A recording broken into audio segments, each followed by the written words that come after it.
দেখুন বন্ধুরা, ঝাল ঝরঝরে সুজিটা আমার একেবারে কমপ্লিট হয়ে গেছে। অল্প কারি পাতা উপরে ছড়িয়ে দিয়েছি, চিনেবাদাম অল্প ড্রাই রোস্ট করা চিনেবাদাম উপরে ছড়িয়ে দিয়েছি। দেখুন, এরপর আমার হাতে দেখতে পাচ্ছেন দুটো কারি পাতা। আমি কারি পাতা দুটো দিয়ে একটু ডেকোরেট করে দিলাম। এটা অপশনাল, আপনারা করতেও পারেন নাও পারেন, কোনো প্রবলেম নেই। দেখুন কতটা সুন্দর হয়েছে, আর কি দারুণ সুন্দর একটা গন্ধও চলে আসছে।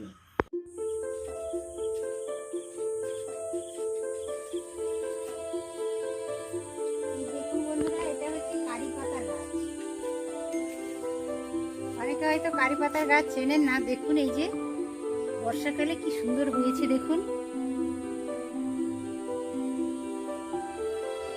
কারি পাতা তো অনেকে কিনে ব্যবহার করেন, কিন্তু আমাদের বাড়িতে প্রচুর হয়েছে কারি পাতার গাছ। এই দেখুন নিচে কত হয়েছে, ছোট ছোট দানা পড়ে কারি পাতার বীজগুলো পড়ে গিয়ে পেকে পড়ে কত হয়েছে। দেখুন। নমস্কার বন্ধুরা, গঙ্গাসাগরের বনেদি রান্না ও পরিবেশ ইউটিউব চ্যানেলে আমি সবাইকে স্বাগত জানালাম। আজ আমি এমনই একটা রেসিপি করব, তাতে কারি পাতার প্রয়োজন। ওই জন্য দিন থাকতে থাকতে আমি রাতেই রেসিপিটা করব, কিন্তু এখন তো বিকেল হয়ে গেছে, তো আমি কারি পাতা কিছুটা সংগ্রহ করে নিচ্ছি।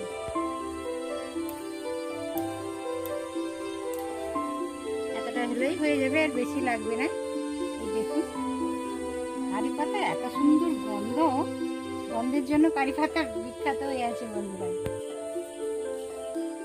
এই দেখুন বন্ধুরা, এতটা পরিমাণ আমি কারি পাতা তুলে নিয়েছি। কারি পাতা তো প্রচুর উপকারিতা রয়েছে, আপনারা সকলেই জানেন। আর কারি পাতা যে রেসিপিতে ব্যবহার করা হয়, সেই রেসিপিটা খেতে খুবই ভালো লাগে। তো এই দেখুন এতটা পরিমাণ নিয়েছি, আর দরকার নেই। এই যে আমার রান্নাঘর, এখন আমি রান্নাঘরে রেখে দেবো, কিছু সময় পরে রেসিপিটা করবো। আপনারা শুরু থেকে শেষ পর্যন্ত থাকার আপনাদের অনুরোধ করলাম। ভিডিওটা স্কিপ না করে পুরোটা দেখার অনুরোধ থাকলো। দেখুন বন্ধুরা, আজ আমি একটা রেসিপি নিয়ে হাজির হয়ে গেছি। এই রেসিপিটা হচ্ছে কমন রেসিপি। এটা সবাই করে থাকে, খেতেও কিন্তু ভালো লাগে। রোজ রোজ রুটি বা মুড়ি খেতে ভালো লাগে না। তাহলে আমি যদি ঝরঝরে ঝাল ঝাল একটা সুজি বানানো যায়, তাহলে কেমন লাগে। এটা সবাই করে থাকে, কিন্তু খেতে খুবই ভালো লাগে। বাচ্চাদের স্কুলে টিফিন হিসাবে দেওয়া যায়, বাড়িতে সকালে বানিয়ে খাওয়া যায়, সন্ধ্যেতেও বানিয়ে খাওয়া যায়। স্কুল, কলেজ, অফিস সব জায়গায় এই টিফিন রেসিপিটা ব্যবহার করা যায়। তো চলুন বন্ধুরা, আজকে দেখে নেওয়া যায় কি টিফিন রেসিপি আমি বানাতে চলেছি। 200 গ্রাম ওজনের একটা সুজি প্যাকেট নিয়ে নিয়েছি। সুজিটা প্রথমত আমি ড্রাই রোস্ট করে নেব।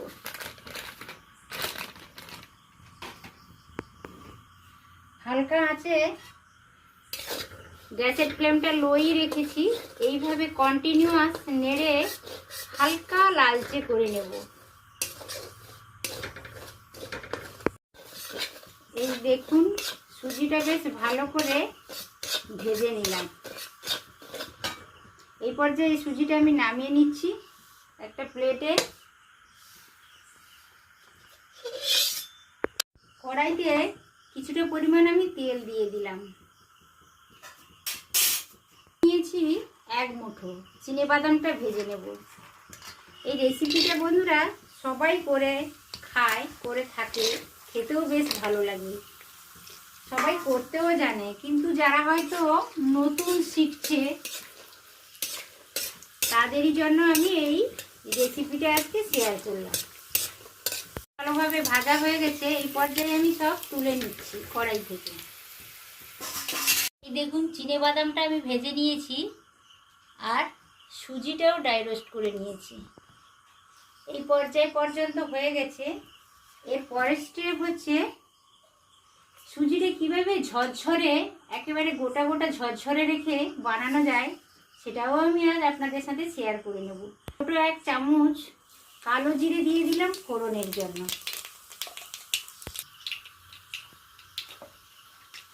কেটে রাখা একটা বড় সাইজের পেঁয়াজ আমি ছোট ছোট করে কেটে রেখেছিলাম, ওটা দিয়ে দিলাম।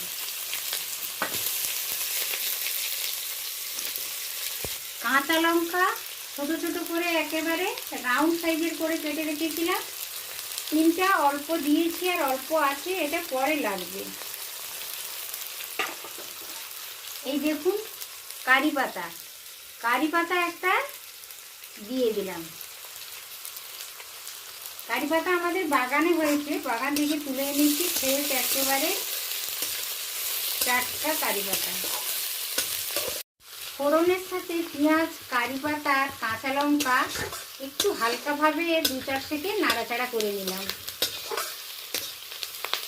এই পর্যায়ে বন্ধুরা আমি একটা গাজর ছোট ছোট করে কেটে রেখেছি, দেখুন এইভাবে ছোট ছোট ডুমো করে কেটেছি। একই সেমভাবে আলুটাও ডুমো করে কেটেছি, একটা আলু, আর একটা আমি নিয়েছি ক্যাপসিকাম। এই 3 ধরনের সবজি আমি নিয়েছি। বাচ্চারা অনেক সময় সবজি খেতে ভালোবাসে না, তো সুজির সাথে যদি এইভাবে সবজি অল্প দিয়ে রান্না করে দেওয়া যায়, ছোট থেকে বড় সবাই এটা ভালোবাসবে, অনেকটা সময় পেটও ভর্তি থাকবে, খেতেও বেশ ভালো লাগবে। তো আমি গাজরটা দিয়ে দিলাম আর আলুটাও দিয়ে দিলাম, ক্যাপসিকামটা দিয়ে দিলাম। এই সব সবজিগুলো ভালোভাবে নেড়ে হালকা সিদ্ধ করে নেব। এখন আমি গাজর একটা নিয়েছি, ক্যাপসিকাম একটা নিয়েছি, একটা আলু নিয়েছি। আপনারা চাইলে আপনাদের অন্য যদি কোনো সবজি পছন্দ থাকে ওটাও আপনারা নিতে পারেন। যেমন ধরুন এতে বিনসটা ছোটো ছোটো করে কেটে দেওয়া যেতে পারে, বেশ ভালো লাগবে, খারাপ হয় না।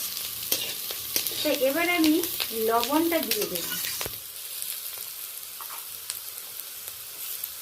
লবণ দিয়ে দিলাম, পরে যদি লাগে তাহলে টেস্ট করে দেব। এইভাবে হালকাভাবে নাড়াচাড়া করে নিচ্ছি। পর্যায়ে আমি আধা চামচ হলুদ দিয়ে দিলাম। হলুদটা দেওয়ার পরে আরও 2-4 সেকেন্ড আমি এইভাবে নাড়াচাড়া করে নেব। অনেকটাই কুক হয়ে গেছে সবজিগুলো।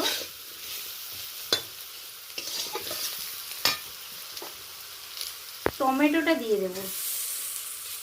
টমেটোটা একটু পরেই দেবেন। টমেটোটা কেটে নিয়েছি, টমেটোর ভেতরে রসটা ফেলে দিয়েছি, দানাগুলো ফেলে দিয়েছি। দেখুন 1 টেবিল চামচ আমি আদা বেটে রেখেছি, আদা বাটাটা এই পর্যায়ে আমি দিয়ে দেব। আপনারা চাইলে অল্প রসুনও ব্যবহার করতে পারেন, কোনো অসুবিধে নেই। আমি শুধু আদা বাটাই দিলাম।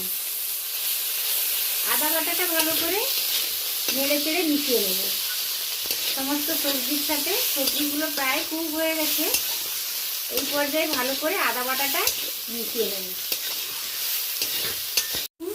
আলুটা ভালোভাবে কুক হয়ে গেছে, সমস্ত সবজি প্রায় কুক হয়ে এসছে। এই পর্যায়ে আমি ড্রাই রোস্ট করে রাখা সুজিটা অ্যাড করে দেব। অল্প অল্পভাবে সুজি দিতে থাকবো আর একটু একটু করে নেড়ে নেবো এইভাবে।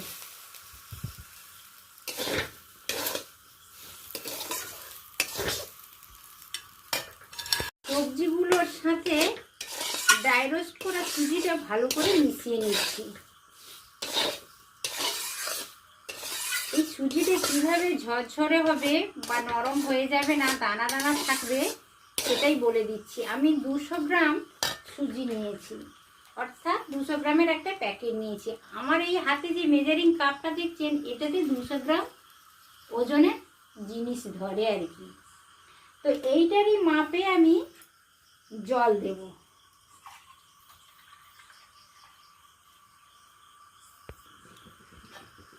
সবজির সাথে ড্রাই রোস্ট করা সুজিটা ভালোভাবে মিশিয়ে নিয়েছি। এই পর্যায়ে গ্যাসের ফ্লেমটা একটু বাড়িয়ে দিলাম।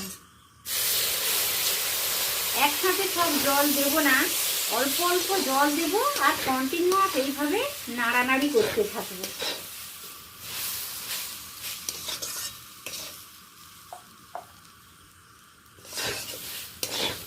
দেখুন বন্ধুরা, এই মেজারিং কাপের 1 কাপ সুজি নিয়েছি, অর্থাৎ এতে 200 গ্রাম ওজনের জিনিস ধরে।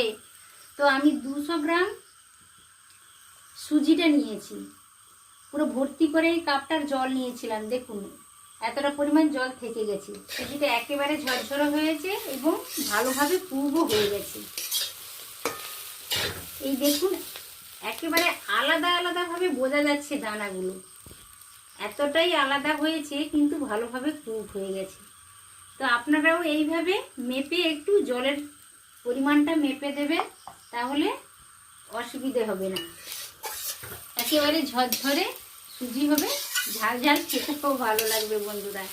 এইভাবে ট্রাই করবেন। জলটা ঠিকঠাক যদি দেওয়া যায় তাহলে সুজিটা ঝরঝরেই হবে।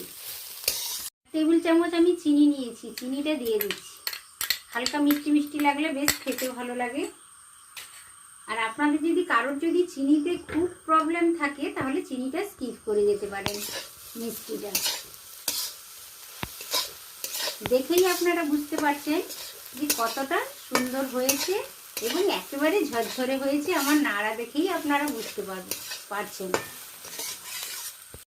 সুজির এই রেসিপিটা, ঝাল ঝাল ঝরঝরে সুজির রেসিপিটা আমার একেবারে কমপ্লিট হয়ে গেছে। দেখুন এই পর্যায়ে আমি কয়েকটা কাঁচা লঙ্কা ছোট ছোট করে রাউন্ড সাইজের করে কেটে রেখেছি, কাঁচা লঙ্কাটা দিয়ে দিলাম। আর এই দেখুন চিনে বাদাম ভেজে রেখেছিলাম, চিনে বাদাম কয়েকটা উপরে ছড়িয়ে দিলাম। আর কিছুটা থাক, পরে আমি দেব। এই দেখুন কারি পাতা একটা নিয়েছি, কারি পাতা এখান থেকে কিছুটা দিয়ে দিলাম।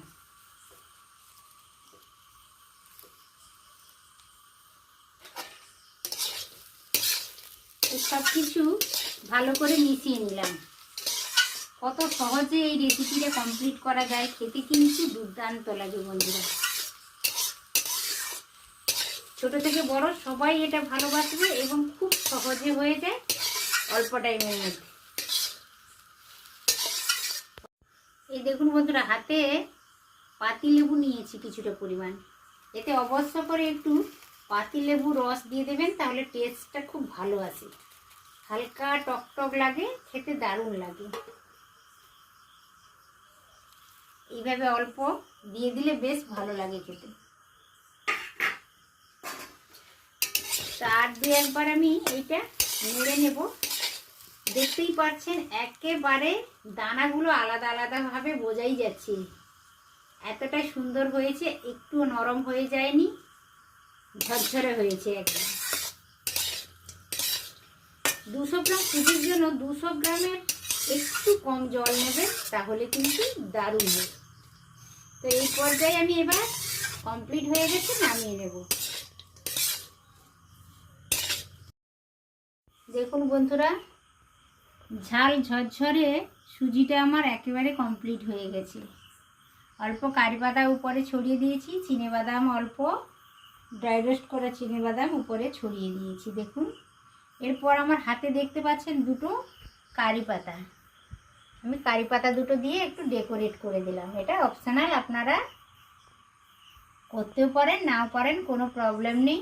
দেখুন কতটা সুন্দর হয়েছে, আর কি দারুণ সুন্দর একটা গন্ধও চলে আসছে। এটা খেতেও বেশ ভালো লাগে বন্ধুরা। এইভাবে ট্রাই করে দেখবেন। ভিডিওটা আপনাদের কেমন লেগেছে সেটা কমেন্টের মাধ্যমে আমাকে রিপ্লাই করবেন।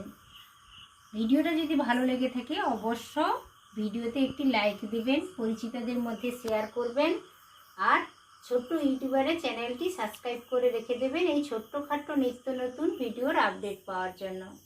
আজ তাহলে আসি বন্ধুরা, বিদায় নিচ্ছি আজকের মতো।